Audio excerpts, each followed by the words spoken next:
Alright, বর্তমানে ভারতীয় গণমাধ্যমের সূত্র থেকে শোনা যাচ্ছে যে সম্প্রতি মুম্বাইতে ইয়াশরাজ স্টুডিওতে জুনিয়র এনটিআর এবং ঋত্বিক রোশনের আসন্ন চলচ্চিত্র ওয়াই টু এর একটি গানের শুটিংয়ের কাজ শুরু করেছেন চলচ্চিত্রের নির্মাতা সংশ্লিষ্টরা।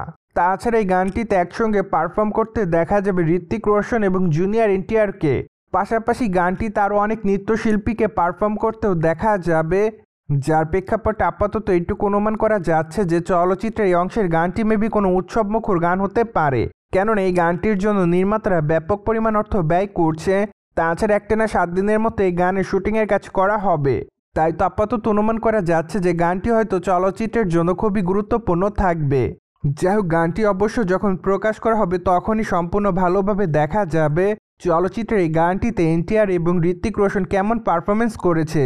যদিও এই গানের শুটিংয়ের কাজ অবশ্য আরও প্রায় 1 থেকে 2 মাস আগে করার পরিকল্পনা করেছিলেন চলচ্চিত্রের নির্মাতা সংশ্লিষ্টরা, কিন্তু তখন অবশ্য গানের রিহার্সেল করতে গিয়ে নায়ক ঋত্বিক রোশন আঘাত পায়, যার জন্য অবশ্য তখন চলচ্চিত্রের নির্মাতা সংশ্লিষ্টরা চলচ্চিত্রের শুটিংয়ের কাজ পরিবর্তন করেন।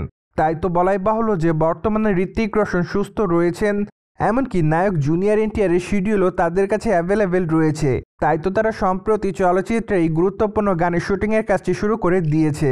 যাই হোক, এই সপ্তাহ মিলে সম্পূর্ণ এই গানটি নির্মাণের পরিকল্পনা করেছে চলচ্চিত্রের নির্মাতারা, মূলত এমনটাই জানা যায় ঘনিষ্ঠ সূত্রের মাধ্যমে।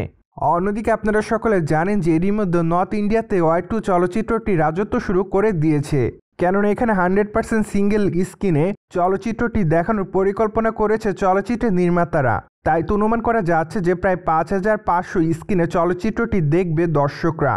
তাছাড়া এটি হতে যাচ্ছে ওয়াই টু চলচ্চিত্রের জন্য নতুন একটি রেকর্ড।